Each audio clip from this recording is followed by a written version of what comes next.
இது வரைக்கும் நான் டிபி வச்சதே இல்ல. எனக்கு நீ டிபி வைக்கிறதே எனக்கு பிடிக்கலன்னு சொன்னாரு.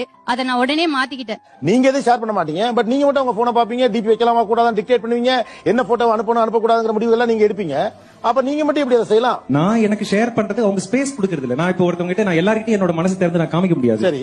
என் கூட யார் உருக்கமா என் கூட பேசுறாங்களோ அவங்க கிட்ட தான் என்னோட பர்சனல் விஷயத்தை ஷேர் பண்ண முடியும். அவரா வந்து அவரோட ஃபீலிங்கை ஷேர் பண்ணுவாரு. நான் இன்னும் வெயிட் பண்ணிட்டு இருக்கேன் சார். நானு அவங்களுக்கு இருக்கிறது எல்லாம் கியூரியாசிட்டி சார். இல்ல, வாட்ஸ் ராங் இந்த கியூரியாசிட்டி வந்து லைஃபுக்கே வந்து நல்லது இல்ல. அதெல்லாம் யார் சொன்னா? Curiosity makes life boss. நான் சொல்றேன். இல்ல, அவங்களோட கியூரியாசிட்டிய உச்சம் எங்க போய் நின்னுது அப்படின்னா, இவன் மொபைல எப்படி நம்ம வாங்குறது, பாஸ்வேர்டு எப்படி நமக்கு தெரியறது இல்ல, எப்படி பண்றதுன்னா ரொம்ப டாக்டிக்ஸ் எல்லாம் யூஸ் பண்ணுவாங்க. திடீர்னு ஒரு தடவை வந்து நான் சாப்பிட்டுட்டு இருக்கிற நேரத்துல வந்து ஏங்க இந்த மொபைல கொஞ்சம் ஓபன் பண்ணி கொடுங்க, போட்டோ பார்க்கணும் அப்படின்னுவாங்க. இல்ல, நான் என்ன கேக்குறேன், இவ்வளவு தூரம் ஒரு மனைவி டாக்டிக்ஸ் எல்லாம் யூஸ் பண்ணி உங்க போனை ஆக்சஸ் பண்ணக்கூடிய அளவுக்கு ஏன் நீங்க அதை ரகசியமா வச்சிருக்கீங்க? இல்ல, மனைவி வந்து இடையில வந்த உறவு, ஓகேங்களா, அவங்க கிட்ட எல்லாத்தையும் நம்மளால ஷேர் பண்ணிட முடியாது. அப்ப யார்கிட்ட அதை ஷேர் பண்ணலாம்?